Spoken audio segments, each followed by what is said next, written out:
Hello and welcome to this new tutorial. In today's tutorial, we shall talk about the concept of economic sovereignty.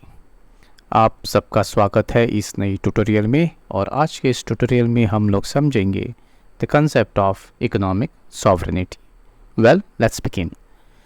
Economic sovereignty refers to the ability of a state to exercise full control over its own economic policies, resources, and decisions without external interference.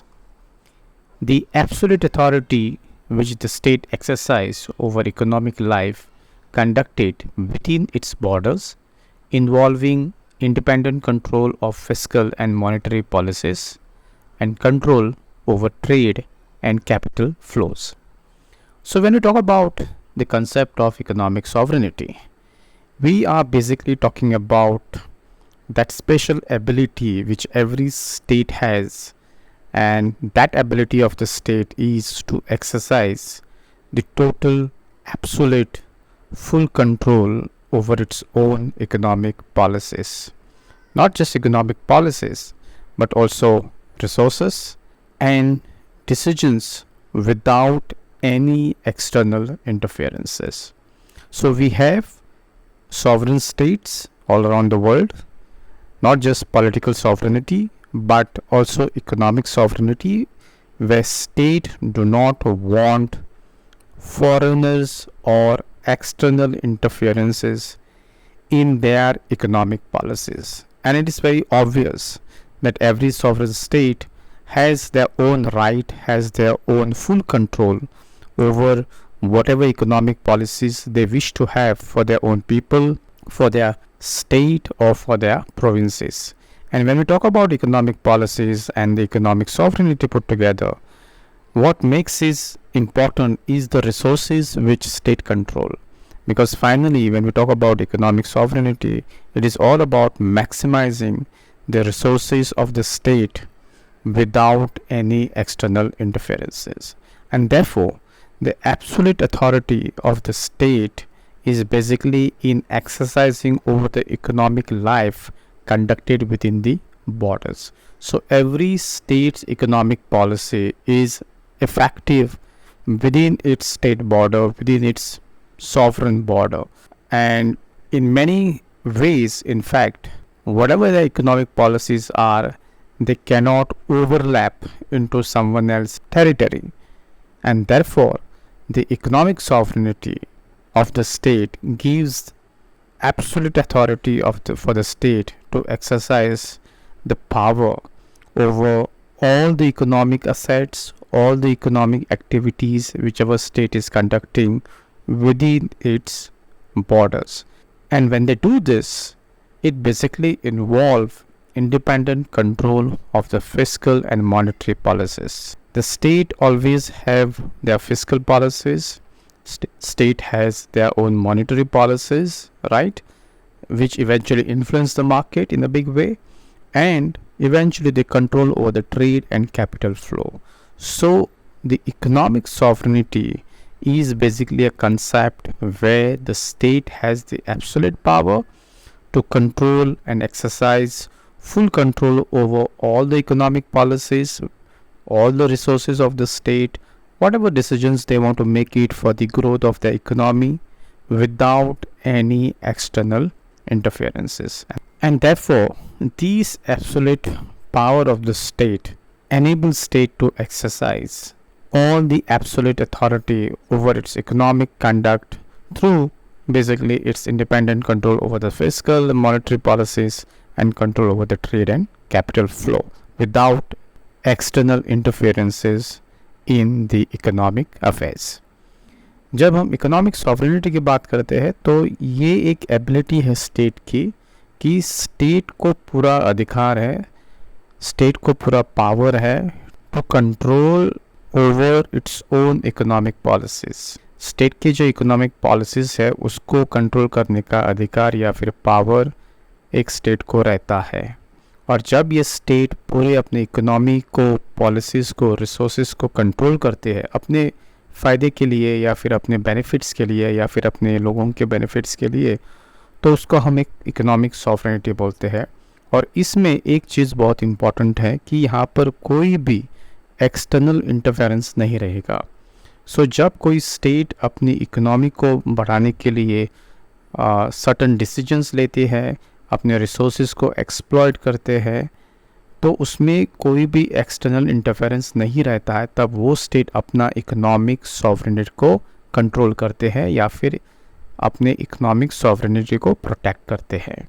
और इसीलिए हमें समझना चाहिए कि जो absolute authority है state के पास, because sovereignty उसको दिया है वो पावर, तो वो स्टेट अपने अच्छे के लिए जो भी इकोनॉमिक रिसोर्सेज रहेंगे या फिर इकोनॉमिक पॉलिसीज़ रहेंगे या फिर कोई भी डिसीजन होगा इकोनॉमी को बेहतर बनाने का, और कोई भी अगर प्लान है, कोई भी अगर स्ट्रेटजी है, कोई भी अगर पॉलिसी है, तो वो पॉलिसी जब वो इम्प्लीमेंट करेंगे अपने स्टेट में, तो उसका जो दायरा रहेगा या फिर उसका जो इन्फ्लुएंस रहेगा या फिर उसका जो इफ़ेक्टिवनेस रहेगा वो विद इन द बॉर्डर्स रहेगा। अगर मान लो आपके स्टेट में एक पॉलिसी निकलती है, इकोनॉमिक पॉलिसी, तो उसका जो इफ़ेक्टिवनेस रहेगा वो उसी स्टेट में रहेगा, वो किसी और के स्टेट में उसका इम्पैक्ट नहीं रह सकता। अगर होता है तो you are violating the economic sovereignty of other country, right. So इसीलिए जब कोई भी स्टेट अपने इकोनॉमिक रिसोर्सेज को कंट्रोल करता है, उसको गाइड करता है, रिसोर्सेज को एक्सप्लॉइट करता है, तो उसमें अगर एक्सटर्नल इंटरफेरेंस नहीं होता है तो ज़्यादातर स्टेट उस रिसोर्सेज को एक्सप्लॉइट करते हैं अपने भले के लिए। और इस सिचुएशन में कोई भी एक्सटर्नल पावर या फिर एक्सटर्नल इंटरफेरेंस नहीं होना चाहिए, which actually can impact the decision making process as far as economic activity is concern. और इसीलिए जो स्टेट होती है, एक सॉवरन स्टेट, वो अपने जो उनके जो फिस्कल कंट्रोल रहते हैं, फिस्कल या मॉनेटरी पॉलिसीज़ रहते हैं, उसको कंट्रोल करते हैं। अगेन वो जो ट्रेड भी होता है, एक्सपोर्ट इंपोर्ट, जो कैपिटल फ्लो होता है स्टेट में, उसके ऊपर भी उनकी नज़र रहती है और उसको भी वो कंट्रोल करते हैं बहुत हद तक to protect their economic interest. So इसलिए जो कॉन्सेप्ट ऑफ इकोनॉमिक सॉवरेनिटी है, ये एक कंसेप्ट है वेयर स्टेट को एक एबिलिटी मिलती है to control its economic policies, to control its resources, और ये सारे इकोनॉमिक पॉलिसी और रिसोर्सेज जब वो कंट्रोल करते हैं या फिर उसका मैक्सिमम बेनिफिट लेते हैं, इसमें कोई भी एक्सटर्नल इंटरफेरेंस नहीं होना चाहिए। तभी एक स्टेट अपने लोगों के लिए, अपने स्टेट के लिए इकोनॉमिक पॉलिसीज़ लाती है।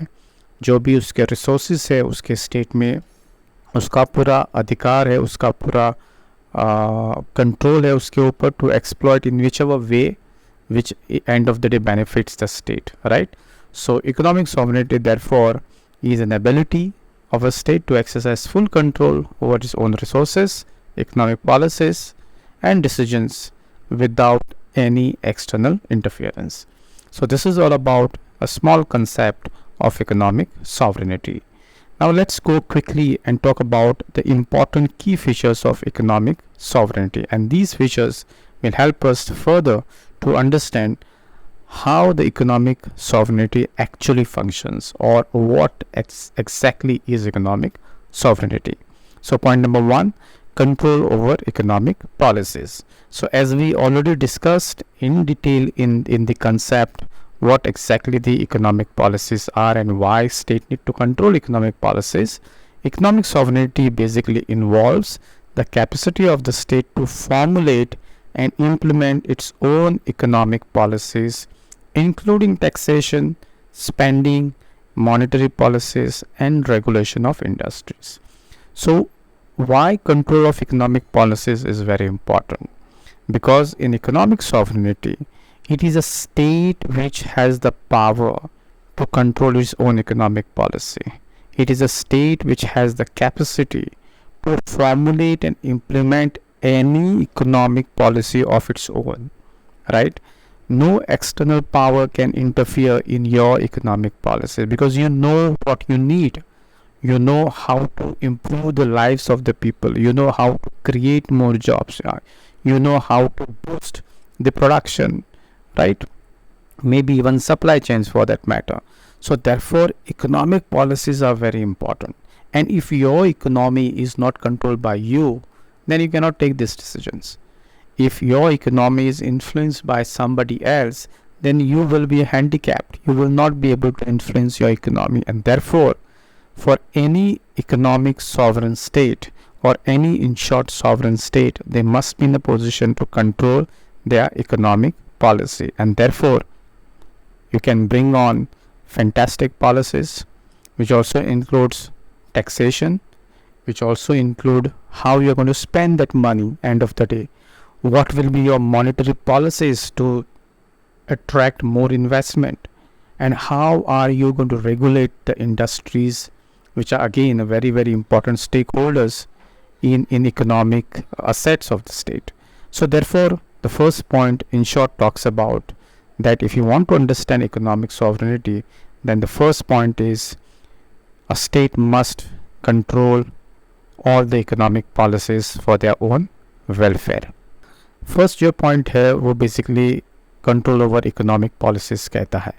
इसमें एक चीज़ बहुत हमें समझनी चाहिए कि जब हम इकोनॉमिक सॉवरेनिटी की बात करते हैं, जैसे हमने कंसेप्ट में ऑलरेडी क्लियर किया है, इसमें स्टेट की एक कैपेसिटी रहती है कि आपको जो स्कीम चाहिए, आपको अगर कौन से भी पॉलिसीज़ को इम्प्लीमेंट करना है तो उसका जो फॉर्मुलेशन रहता है एंड उसका जो इम्प्लीमेंटेशन प्रोसेस रहता है वो आप खुद कर सकते हैं.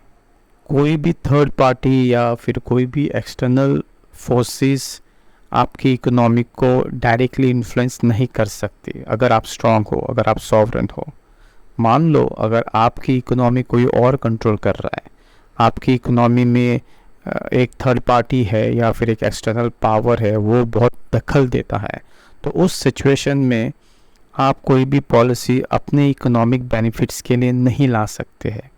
इसलिए कंट्रोल ओवर इकोनॉमिक पॉलिसी बहुत इम्पॉर्टेंट है. एक बार आपके पास पूरा कंट्रोल रहता है तो आप डिसाइड कर सकते हो कि आपको कैसे इकोनॉमिक पॉलिसी चाहिए. उसमें आपके टैक्सेशन भी होता है कि आप टैक्सेशन कैसे लगाओगे, गरीब लोगों को ज़्यादा टैक्स करोगे कि अमीरों को टैक्स करोगे, या फिर एक ऐसी व्यवस्था करोगे कि गरीबों को कम टैक्स पे करना पड़ेगा और जो रिच लोग हैं उनको ज़्यादा टैक्स करना पड़ेगा. जैसे प्रोग्रेशन ऑफ टैक्सेशन, वैसे भी आपका स्पेंडिंग कैसे रहेगा, या आप एज अ स्टेट खुद डिसाइड कर सकते हैं कि आप कितना पैसा एजुकेशन में डालोगे, कितना पैसा हेल्थ सेक्टर में डालोगे, कितना पैसा डिफेंस के लिए अलॉटमेंट होगा, कितना पैसा infrastructure and many other things, right. उसी के लिए आपको मॉनेटरी पॉलिसी भी बनानी पड़ेगी जिससे आपको और ज़्यादा फ़ायदा हो, आपको और ज़्यादा इन्वेस्टमेंट आ जाए आपके स्टेट में, और आपके जो इंडस्ट्रीज़ हैं उनको भी रेगुलेट करना बहुत इम्पोर्टेंट है, क्योंकि ज़्यादातर जो टैक्सेशन आती है उसमें industries also plays a very important role. और इसीलिए इकोनॉमिक सॉवरेनिटी को समझने के लिए फर्स्ट वेरी इंपॉर्टेंट पॉइंट समझना चाहिए कि स्टेट हमेशा इकोनॉमिक पॉलिसीज़ को कंट्रोल करती है और कंट्रोल करना चाहिए to keep a watch on the developments of economics. Moving on, second point, resource management. It basically includes that the authority to control and utilize natural resources, land, labor and capital within the nation's border according to the national interest and priorities. Now, resources plays a very important role, and every state has their own resources. And more than that, how are you going to manage those resources are very important. All the states around us are rich in terms of one form of resources or some other form of resources. And many a time, states which have understood the importance of those resources, they have managed to tap those resources for their own economic growth and economic benefit. So therefore, here in economic sovereignty, resource management is very important. And what are those resources? Those are basically natural resources, your land, your labor. Yes, human resource is another very important aspect when we talk about labor, capital within the nation's border, right? And you need to understand that end of the day, The utilization of these resources has to happen according to your national interest and what are your priorities.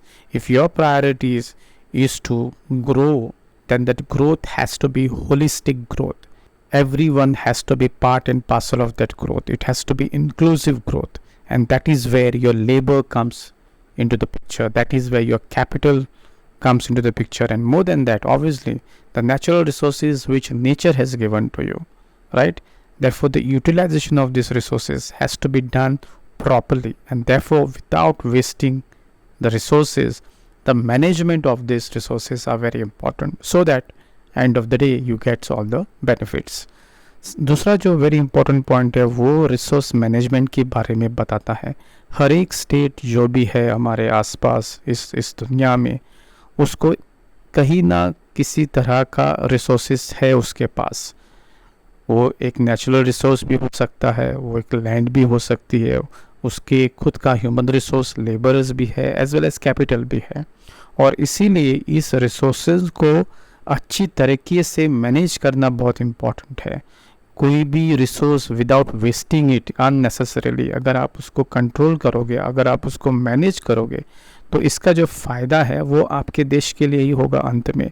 क्योंकि ये सारे जो resources है they must be use according to your national interest, and आपकी जो priority है उसके हिसाब से आपको ये रिसोर्स को यूज़ करना है, यूटिलाइज करना है.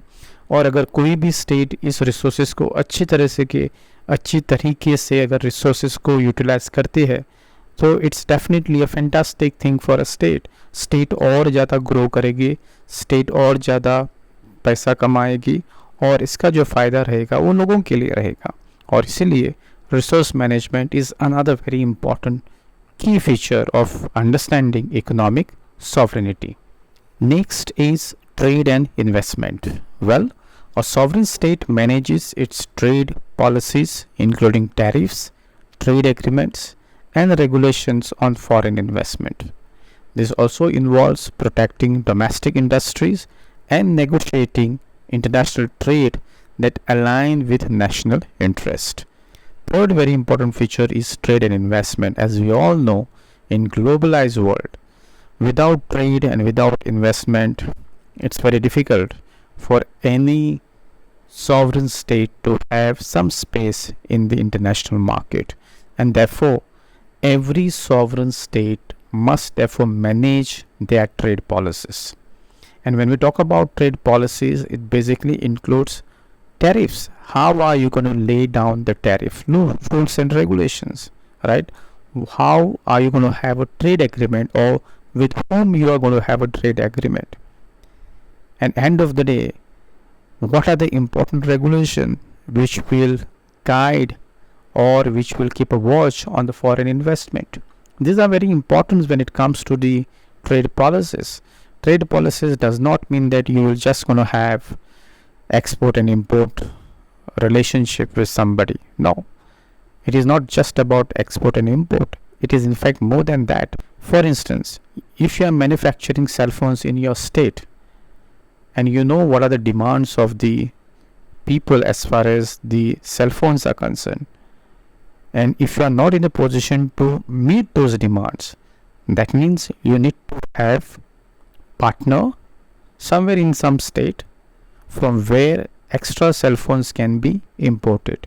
So when you're going to have that trade agreement with that particular country or company, it does not mean that you will have those trade agreement according to their terms and conditions. Definitely not. You must be in a position to have a good deal. What does it mean? It means that if we're going to have a trade agreement for import of cell phones from another country, you also have to understand how will that going to impact your local market. Secondly, there has to be a consumption, or else you're going to have a trade agreement with that particular country. They will supply big numbers of cell phones, and if there is no demand in your country, then you are losing out on that.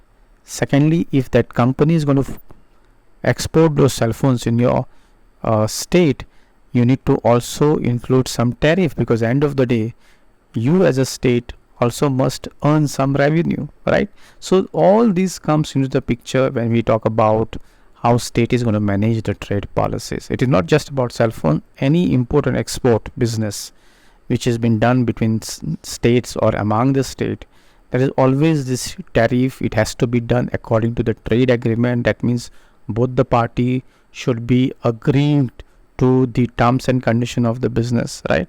And that is how you regulate, end of the day, the foreign investment.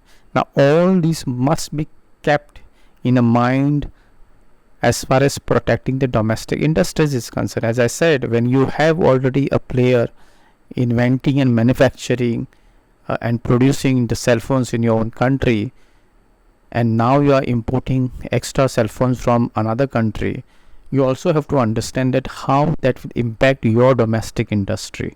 Therefore negotiations are very important. And as we all know, many countries which deals with anybody in the world, they always believe in negotiation. You must negotiate with your counterpart, and this negotiation must be done according to the laws which are being enacted, according to the international trade, right? And that also should align with your national interest. If you feel that no, this trade is not benefiting me, then don't go for any trade negotiation. You cancel the deal, right? So therefore controlling the trade and investment is again very very important way of understanding the economic sovereignty. तीसरा जो बहुत important point यहाँ पर है वो है trade and investment का. Trade and investment एक बहुत इम्पोर्टेंट फीचर है इकोनॉमिक सॉवरेनिटी का, और इसके लिए हमें ये बात बहुत इम्पोर्टेंट समझनी है कि जो सॉवरेन स्टेट है वो हमेशा जो अपनी ट्रेड पॉलिसीज जो होती है उसको मैनेज करता है, क्योंकि उसको पता है कि उसमें टैरिफ होता है, उसमें ट्रेड एग्रीमेंट होता है, और जो फॉरेन इन्वेस्टमेंट जो आता है देश में उसको भी रेगुलेट करना बहुत इम्पॉर्टेंट है. और इसका जो कभी कभी जो फ़ायदा होता है या फिर कभी कभी नुकसान भी होता है वो भी स्टेट को समझना चाहिए. इसलिए मैंने एग्जांपल दिया था सेल फोन मैन्युफैक्चरिंग. अगर आपके देश में ऑलरेडी आपके पास एक प्लेयर है जो सेल फोन मैन्युफैक्चर करता है, and because of some reason जो डिमांड आता है स्टेट में वो फुलफ़िल नहीं होता है, दैट मीन्स उस कंडीशन में आप बाहर से फ़ोन लाने की कोशिश करोगे. अगर आप बाहर से फ़ोन लाते हैं तो आपको पहले उस कंपनी से ट्रेड एग्रीमेंट करना पड़ेगा कि आप कितने फ़ोन अंदर लाओगे, आप उसका टैरिफ कितना होगा, और अगर फॉरेन फ़ोन्स हमारे देश में आते हैं तो वो अपने डोमेस्टिक इंडस्ट्रीज़ को कैसे इम्पैक्ट करेंगे, इसके लिए नेगोशिएशन करना पड़ेगा, प्राइस एक फ़िक्स करना पड़ेगा, और बहुत से रूल्स एंड रेगुलेशन उसके आसपास आपको बनाने पड़ेंगे ताकि आपकी जो डोमेस्टिक इंडस्ट्री है उसको इम्पैक्ट ज़्यादा ना हो सके. और इसीलिए हर एक स्टेट के पास वो पावर रहता है कि वो नेगोशिएशन करे अपने काउंटर पार्ट के साथ. अगर आपको लगता है कि ये ट्रेड आपके लिए बेनिफिट नहीं है टोटली, तो आप उस ट्रेड डील को कैंसिल कर सकते हैं. और else what two states can do or two partners can do, they can reach out to the minimum point जहाँ पर आपको भी फ़ायदा है और जो इन्वेस्टमेंट ला रहा है उसको भी फ़ायदा है. फाइनली ट्रेड एंड इन्वेस्टमेंट में प्रॉफिट इज़ वेरी इंपॉर्टेंट. अगर आप एक ऐसा ट्रेड एग्रीमेंट बनाते हैं किसी देश के साथ, उसमें आपको धोखा है, उसमें आपको ख़तरा है, या उसमें आपको इन शॉर्ट लॉस है, तो that is very bad for your economy, right, and national interest. So therefore हर एक स्टेट जो आपका ट्रेड एंड इन्वेस्टमेंट रहता है वो मैनेज करते हैं through it's trade policies all around the country.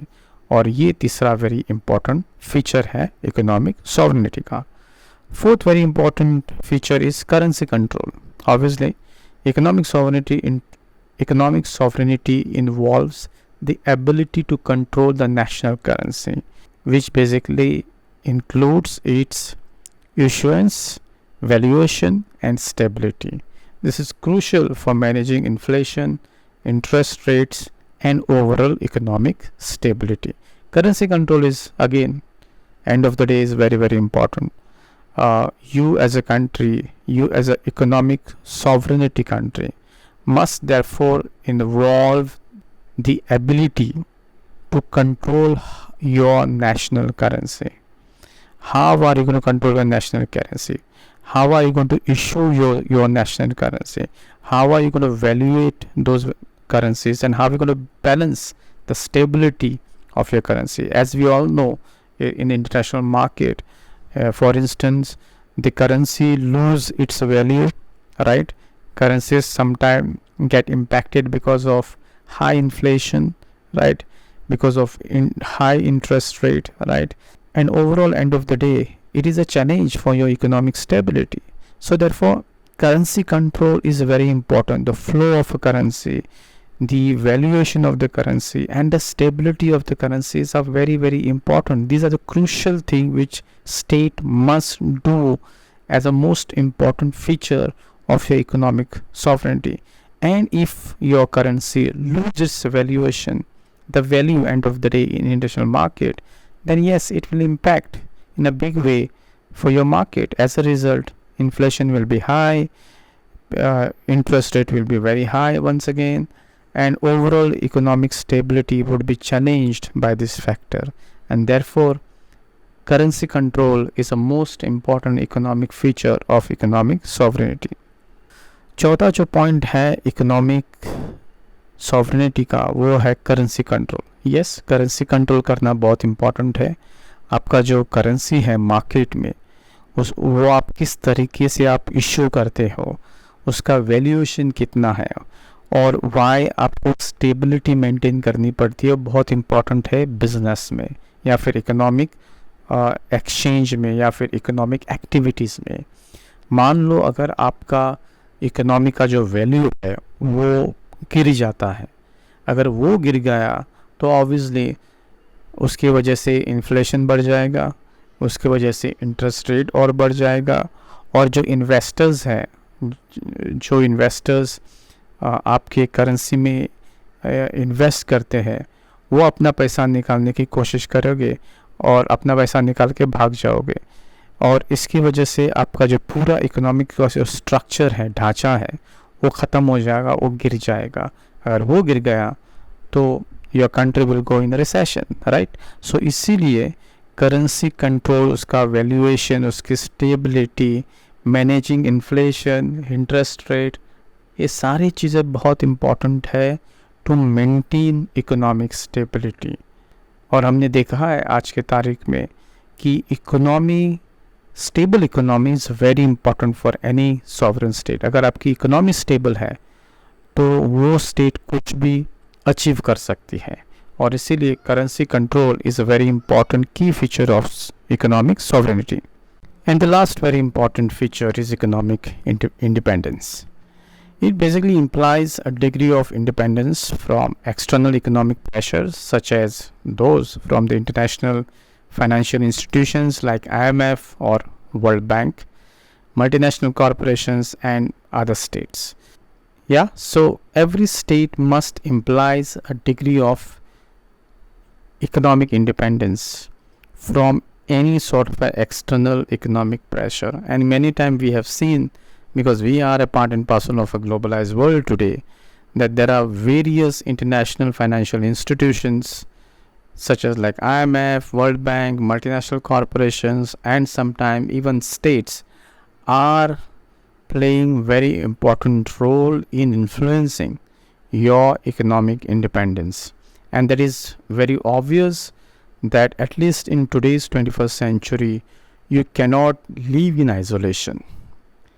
But you must have a mechanism to maintain a certain degree of economic independence, and that is all depends on what are your policies are, how are you navigating and managing your relationships with various international financial institutions when it comes to like IMF, World Bank, or including multinational corporations, because MNCs are the one of the important stakeholders in your economy, and managing them effectively will help you to maintain certain degree of economic independence. So yeah, so these are the all 5 very important key features of economic sovereignty, and I hope you have understood this important concept of economic sovereignty and the important key features of economic sovereignty. I will see you soon in next tutorial. Till then, take care.